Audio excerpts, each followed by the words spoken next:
از گل پرسیدن این همه زیبایی و حسن و لطافت از کجاست؟ گل گفت زیبایی من ذره از چهره زیبایی مادر است. آفتاب را پرسیدند آیا از تو گرمتری هست؟ گفت گرمترین گرمها دل مادر است. از دریا پرسیدند چرا تو بزرگی، پایانت کجاست؟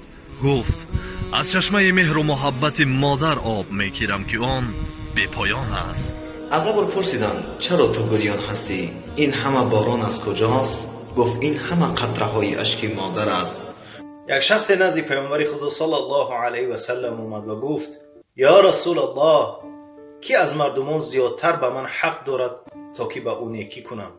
پیامبر خدا صلی الله علیه و سلم فرمودند با مادرت، بعد از اون با کی گفتند با مادرت، بعد از اون با کی گفتند با مادرت، بعد از اون با کی گفتند با پدرت. پس باید قدر الهی زندگی و گوهر نایاب را دانست.